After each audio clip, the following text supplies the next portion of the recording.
and strangled voices, called spasmodic dysphonia, are due to acid reflux. I disagree with them. There's another answer to it, and it's a very simple one. You're talking wrong, and you can change it. All naturally, simply, and directly. Join with me on Who Killed Our Voices?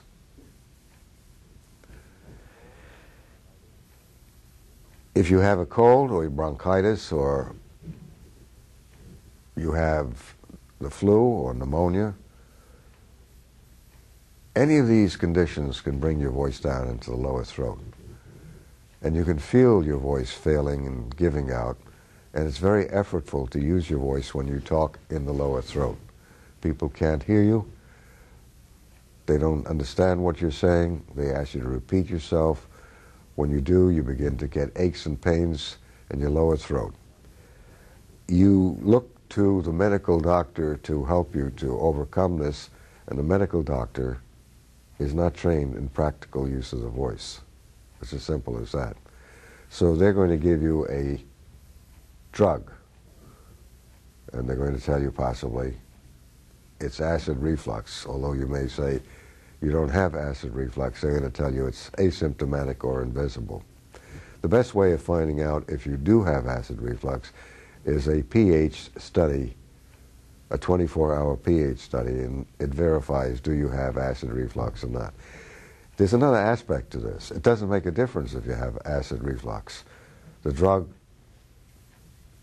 Prozac, Nexium, whatever it is, will help indigestion and heartburn, but it doesn't do much of anything. Much of anything. If you have a bad raspy voice, or you have nodules, or you have a bad voice, it's failing on you. They've medicalized our voices with the best of intentions, trying to do you, which means that you can't do it for yourself. You need something outside of yourself. And I'm differing with my medical colleagues and the academicians who go along with the refluxing of America. What you have to do is hum your way back to the right voice. You do it in private. If you do that, you'll feel the buzz up there. A fellow by the name of Emil Freschels, back years ago, figured out how to get the buzz in the face, and he called it the chewing method. So when you were talking with people, you would chew, and that would get the buzz in your face. It really did do that, but it was offensive to people. It's like the yawn sigh, which is used at yawn sigh. It's very nice, and it can work, but it's indirect, and it's very difficult to chew in public and to yawn sigh in public. There's another simple, direct way, and it's in a new book that came out, and it's on my website. It's free. You can download the entire book. It's free. You put your voice up in your face, and you say throughout the day when you're talking with people, and you will feel the buzz in your face. You will feel that buzz in your face. You do it naturally and spontaneously. You don't force it. And people will love you. You're validating them. You're telling them. You're listening. People love to be heard. You love to be heard. I love to be heard. It's part of communication. But it avoids the chewing method and the yawn sigh, which I find off-putting. Freschels himself wrote years back that it was impractical to chew in public. Yes, it's impractical. It is impractical, but he had the idea of how to do it, and I came up with the It's a very interesting story about discovering the and I did it while employed at UCLA Medical Center. I helped a young man who had severe pain. He had a contact ulcer of the larynx, which is one of the 3 benign growths, but it has tremendous amount of pain when you try to talk. By doing the technique and talking throughout the day, and talking on that level, and talking on that level, he was able to change his voice from the lower throat to the face, and that was the saving grace. 99% of all our bad voices are in the lower throat. They're in the lower throat. It's hard to say it's that extensive, but that's the reality of it. And if you have the strangled voice, squeezing from the lower throat, all strangled voices, called spasmodic dysphonia medically, are in the lower throat. All. I estimate that 99% of all bad raspy voices are in the lower throat. But they haven't crossed the line to the premalignancies and to spasmodic dysphonia. My medical colleagues believe that premalignancies are caused by a virus. They cite Ullman in 1923. Ullman was right to refer to the virus. A virus can put your voice in the lower throat. Viral pneumonia. It certainly wiped me out, and I was talking like this. But Ullman was well-intentioned but had the wrong take on the cause of papillomatosis. I did a PhD dissertation under the aegis of the medical division, UCLA Medical Center, and showed that this premalignancy is associated and related and tied to talking in the lower throat. So you can beat it. And I have cases that are in the book, Curing Hopeless Voices, which is free. You download it from my website, by individuals who had biopsied papillomatosis and were cured of the condition by what I do call direct voice rehabilitation. It's a very interesting go about how to change the voice, and it's rather simple as to how to do it.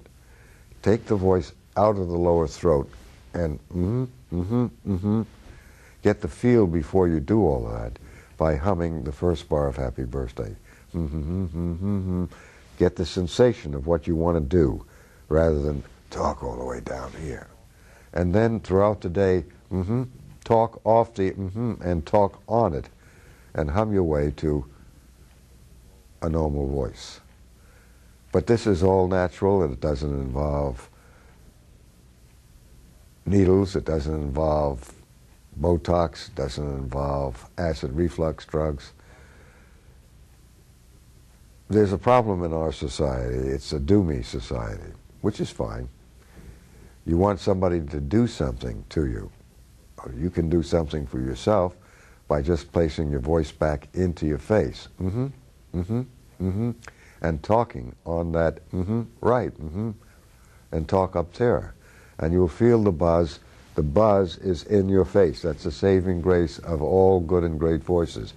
When you hear a voice that you like, it has that buzz. When you hear a voice like this, Michael Eisner talks like that. Paulson, the Secretary of the Treasury, talks like that. Paul Newman talks like that. It doesn't have to involve medicalization. It involves all natural help. Nature is very willing to help you if you just hum the first bar of Happy Birthday. You'll feel it. Who killed our voices? Who took our voices away? 99% of our voices are in the lower throat. If you use acid reflux, you're not going to change the bad habit, the bad use of the voice. If you use Botox to paralyze the vocal cords or relax them, as my medical colleagues say, they say it relaxes, I say it paralyzes. It's a roller coaster ride if you have the strangled voice or any other problem.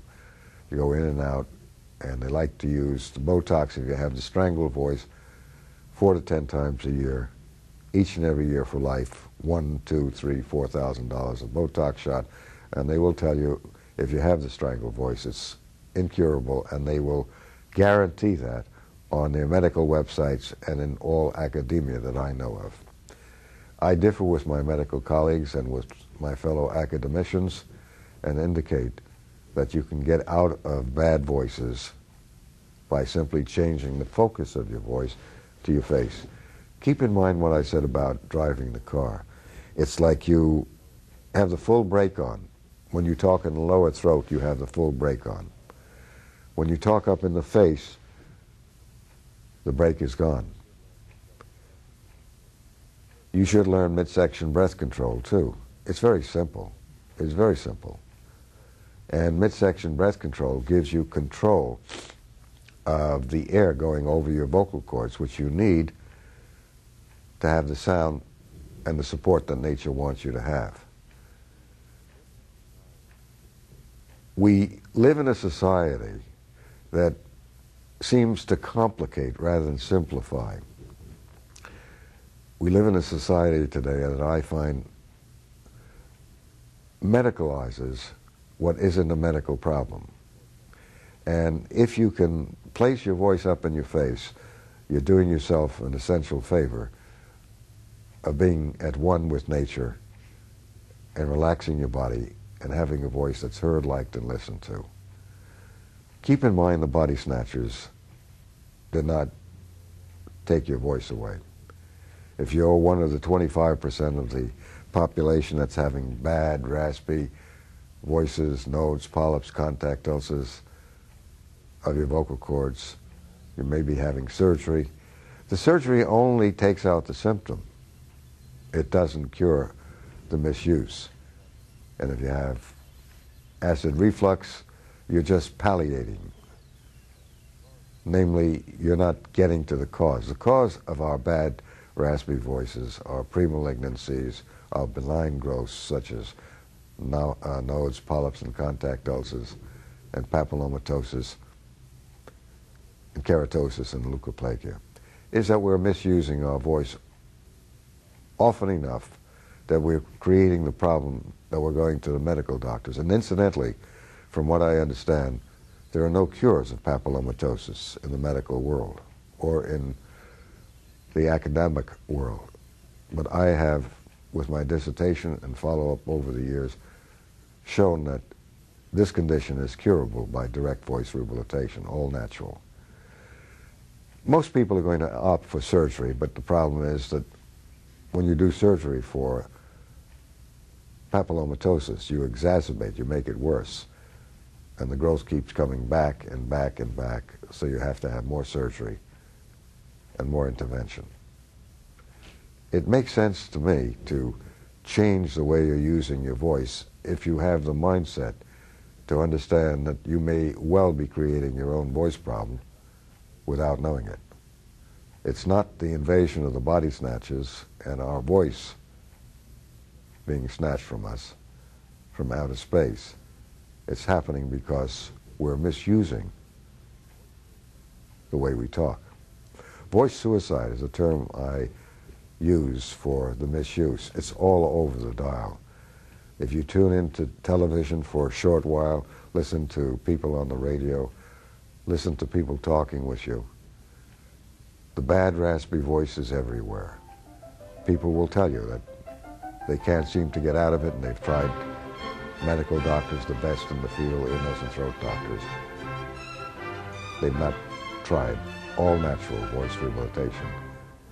I'm Mort Cooper. Change your voice, change your life. Who killed our voices? Maybe you ought to think about the fact we do it to ourselves. Thank you for joining with me. Bye-bye.